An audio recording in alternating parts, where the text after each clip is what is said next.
اللهم بلغنا رمضان اللهم بلغنا رمضان اللهم بلغنا رمضان اللهم بلغنا رمضان مما رزقناكم من قبل أن يأتي يوم لا بيع فيه ولا خلة ولا شفاعة والكافرون هم الظالمون صدق الله العلي العظيم. وآواز بلند پڑھے الصلاة والسلام عليك يا رسول الله الصلاة والسلام عليك يا حبيب الله الصلاة والسلام عليك يا نبي الله وعلى آلك وأصحابك يا نور الله صلى الله تعالى عليه وسلم. اللہ جل مجدہ الکریم قرآن مجید میں ارشاد فرماتا ہے یا ایھا الذین آمنوا انفقوا مما رزقناکم، اے ایمان والو ہمارے دیے ہوئے رزق میں سے اللہ کی راہ میں خرچ کرو، من قبل ان یأتی یوم لا بیع فیہ ولا خلة ولا شفاعہ، اس دن کے آنے سے پہلے جس دن میں نہ کوئی خرید و فروخت ہوگی اور نہ کافروں کے لیے دوستی اور نہ شفاعت ہوگی، والکافرون هم الظالمون، اور کافر ہی ظالم ہیں. دوستان محترم، اس آیت مبارکہ میں اللہ جل مجدہ الکریم نے ایمان والے بندوں کو موت سے پہلے پہلے اپنی راہ میں خرچ کرنے کا حکم عطا فرمایا، اور یہ کہا کہ اس دن کے آنے سے پہلے، یعنی قیامت کا دن آنے سے پہلے. یہ خاص بات ہے کہ قیامت کا دن آنے سے پہلے کیوں یہ بات کی جا رہی ہے کہ قیامت کا دن آنے سے پہلے خرچ کر لو. اس لیے کہ دنیا کے اندر انسان پر کوئی آفت، افتاد، کوئی مصیبت آتی ہے تو یا تو اس کا کوئی دوست کام آتا ہے جو طاقت میں، مال میں، سرمایہ میں زیادہ ہے تو اس کا سپورٹ کر دیتا ہے، یا دنیا کے اندر کوئی ضرورت ہوتی ہے تو کوئی کسی کے یہاں سفارش کر دیتا ہے تو اس کی سفارش پر اس کا کام بن جاتا ہے. اور اسی طریقے سے دنیا کے اندر اگر کوئی اس طرح سے کام بگڑا ہوا ہے تو بندہ اپنی دولت، پیسوں کے ذریعہ اس کام کو بنا لیتا ہے. لیکن اللہ تعالیٰ نے فرمایا کہ قیامت کے دن یہ جس دوستی سے کی وجہ سے آج تم مصیبتیں ٹال لیتے ہو اور جس دولت کی وجہ سے آج تم افتاد سے اور برے دنوں سے نکل جاتے ہو، تو قیامت کے دن ایسا نہیں ہوگا کہ وہاں کوئی خرید و فروختی نہیں ہوگی اور وہاں کوئی دنیاوی دوستی کہ جس دوستی کی بنیاد دین کے لیے نہیں تھی وہ دوستی کام نہیں آنے والی، اور نہ ایسی دوستی کو سفارش کا حق دیا جائے گا کہ چلو تم اس کی بخشش کرا لو، تمہیں حق دیا گیا ہے. تو اب اللہ تبارک و تعالیٰ نے اس قیامت کے دن کی ہولنا کی یاد دلائی ہے کہ دنیا کے اندر کسی دن اگر تم پر کوئی مصیبت، آزمائش آتی ہے تو کبھی دوست کام آ جاتا ہے، کبھی دوست کی سفارش کام آ جاتی ہے، کبھی دوست کی طاقت اور اس کا مال اور دولت کام آ جاتی ہے، کبھی تمہاری اپنی دولت خرید و فروخت کرنے والی وہ کام آ جاتی ہے. لیکن قیامت کے دن تو ان میں سے کوئی چیز نہیں ہوگی. تو اس سے پہلے کہ قیامت کا دن آئے تم اللہ کی راہ میں خرچ کرو. تو اب آپ اللہ کے رسول علیہ السلام کا ایک فرمان بھی ہے، سرکار دو عالم صلی اللہ علیہ وسلم نے فرمایا کہ موت کے آثار دیکھ کر 100 خرچ کرنا اس سے بہتر ہے کہ تندرستی کے زمانے میں ایک خرچ کرو. جب وہ آثار دیکھ رہا ہے، اب گرگرا موت میں آ گیا گلے میں، اب سب کچھ نظر آ رہا ہے، اب وہ چاہتا ہے کہ خرچ کریں، تو اب تیرا تصرف بھی نہ چلے گا، اب جن کے ہاتھ میں آئے گا وہ کیسے کریں گے؟ یہ بہت کٹھن مرحلہ ہے۔ اللہ تعالیٰ ہمیں ہدایت دے اور ہم اس کو سمجھ سکے کہ یہ کیسی گھڑی ہے۔ باقی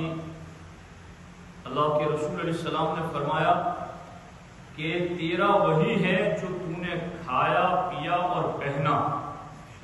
باقی جو کچھ تو نے چھوڑ دیا وہ تیرے وارثوں کا ہے، اور حقیقت میں تیرا وہی ہے جو تو نے اللہ کی راہ میں بیچ دیا۔ ما عندکم ینفد وما عند اللہ باق، جو تمہارے پاس ہے وہ خرچ ہو جائے گا،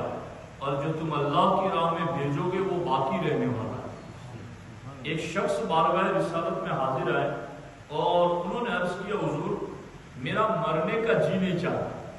اب یہ تو ہمیں سے ہر کسی کا جی نہیں چاہتا، کون مرنا پسند کرتا ہے؟ کوئی نہیں چاہتا موت آ جائے۔ تو صحابی نے اچھا ہوا کہ انہوں نے پوچھا تو آج ہمارے مسئلے حل ہو گئے۔ تو سرکار دو عالم صلی اللہ علیہ وسلم سے کہا کہ حضور موت کو میں ناپسند کرتا ہوں، مرنے کو جی نہیں چاہتا۔ تو سرکار نے فرمایا کہ تمہارے پاس کچھ ہے؟ کہا ہاں حضور، مال دولت ہے، سب کچھ ہے۔ کہا اس کو آگے بھیجنا شروع کر دو، جس کا جہاں کچھ ہوتا ہے وہاں جانے کو جی چاہتا ہے، اگر تم ابھی سے اس کو بھیجنا شروع کرو گے تو وہاں تمہارے باغات لگے ہوں گے، محل بنے ہوئے ہوں گے، تو پھر تمہارا جہاں بسا ہوا ہوگا وہاں جانے کو جی لگ جائے گا۔ اسی لیے صالحین کو موت کے وقت، یہ حدیث پاک ہے اور حدیث قدسی ہے کہ تکرہ الموت، کہ جو نیک بندہ ہے وہ آخری وقت موت کو ناپسند کرتا ہے، اور اللہ تعالیٰ فرماتا ہے کہ میں اس کو ناپسند کرنا گوارا نہیں کرتا، لیکن موت تو دینی ہی ہے، فیصلہ ہے، اب وہ موت کو پسند نہیں کرتا، اب اس کی ناپسند مجھے گوارا نہیں۔ اللہ تعالیٰ فرماتا ہے پھر میں یوں انتظام کرتا ہوں کہ اس کی نگاہ سے پردے ہٹا کر اسے جنت کی نعمتیں دکھاؤں۔ تو پھر وہ کہتا ہے کہ یا اللہ یہ کس کے لیے؟ کہا یہ تیرے لیے ہے۔ تو پھر اس وقت وہ کہتا ہے کہ میرے اللہ اب میں اپنے اس ٹھکانے میں جانا پسند کرتا ہوں۔ تو پھر یوں اس کو آگے پھر اٹھایا جاتا ہے۔ تو آپ دیکھیے ہمارے لیے تو اللہ کی کتنی نعمتیں، یہ سبحان اللہ سبحان اللہ سبحان اللہ، درخت جنت میں لگنے شروع ہو گئے، کتنا آسان، نہ کوئی وزن اٹھانا، نہ کوئی بڑا وقت لگانا، نہ یہ کہ امیر کر سکے غریب نہ کر سکے، نہ یہ کہ گورا کر سکے کالا نہ کر سکے، نہ یہ کہ ہندی نہ کر سکے افریقہ میں بیٹھا ہوا کر سکے، نہ کسی ملک کی قید، نہ زبان کی قید، نہ چھوٹے بڑے کی قید، نہ امیری غریبی کی قید، نہ مرد عورت کی قید، جو بھی ہیں بس صحیح العقیدہ ہو اور کرتا رہے تو اس کے نام کے بھی درخت اور باغات لگنا شروع ہو جاتے ہیں۔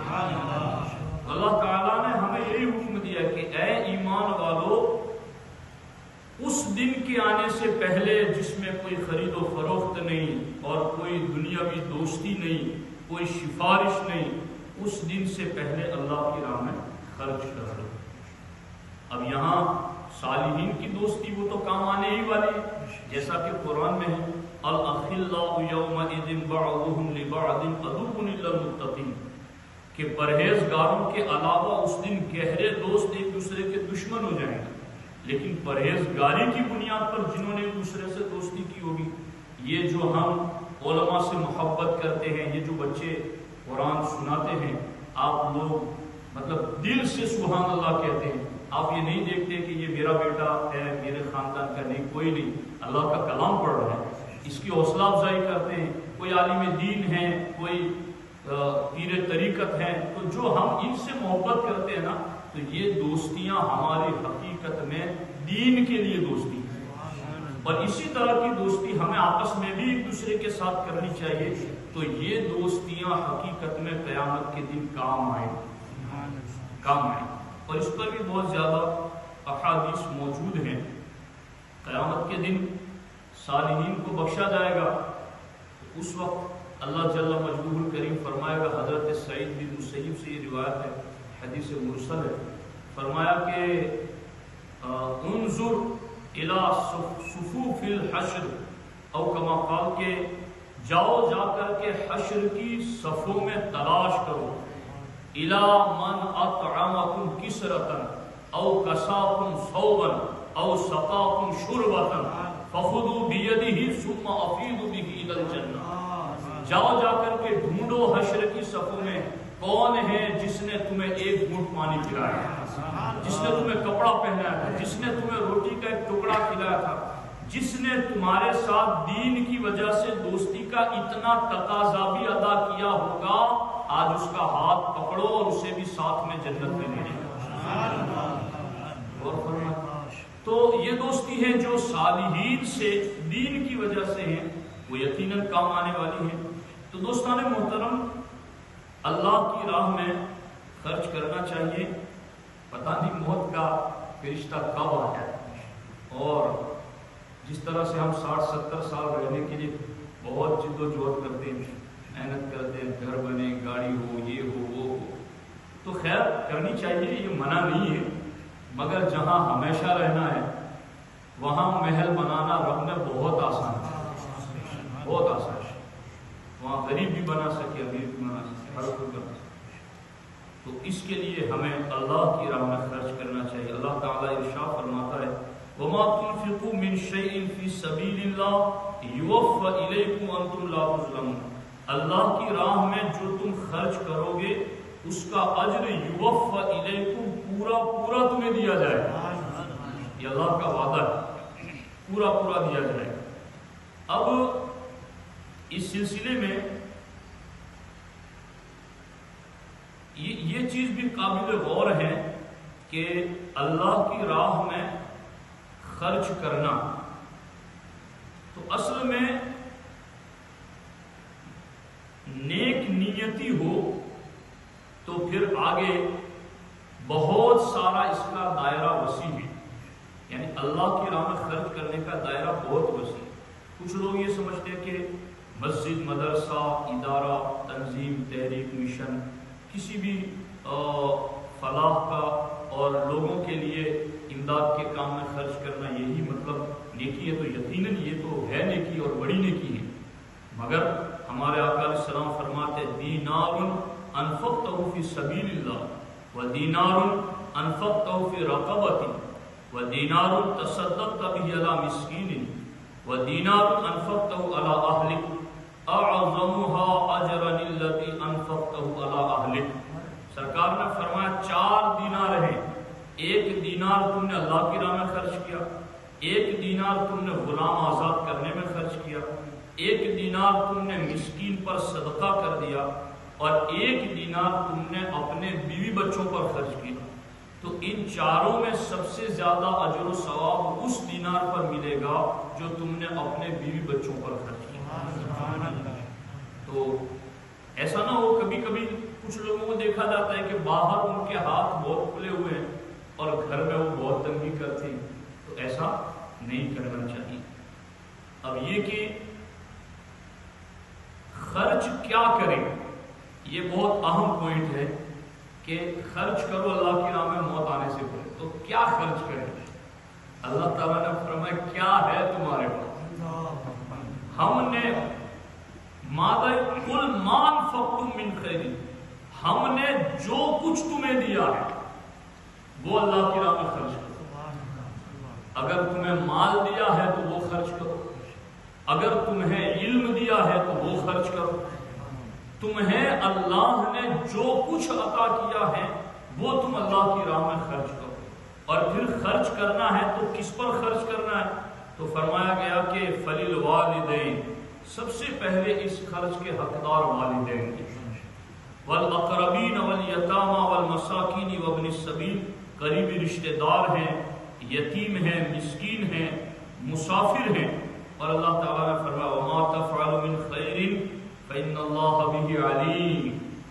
کیسا تسلی دینے والا جملہ، وما تفعلوا من خیر اور تم جو بھی بلا کرو گے اللہ تو جانتا ہی ہے۔ ان اللہ بہ علیم، اللہ تو جانتا ہی ہے۔ اب یہ ایک طویل واقعہ ہے جو آپ نے بارہا سنا ہوگا، لیکن اس کو میں دہرانا نہیں چاہتا، لیکن صرف اس کی طرف اشارہ کر دوں میں آپ کے سامنے کہ وہ ایک کوڑی، گنجا اور اندھا، یہ تین بندے تھے، سنا ہوگا آپ نے۔ تو ان تینوں کے پاس آزمائش کے لیے فرشتہ ہے، کوڑی کے پاس، گنجے کے پاس، اندھے کے پاس، تینوں کے پاس۔ اور کوڑی کے پاس آ کر کہا کہ تجھے کیا چاہیے؟ کہا مجھے پسند ہے کہ میرا کوڑ دور ہو جائے، اور مجھے اونٹ، مال کے اندر اونٹ پسند ہے۔ اس طرح سے دوسرے نے بکری کہا، تیسرے نے گائے کہا۔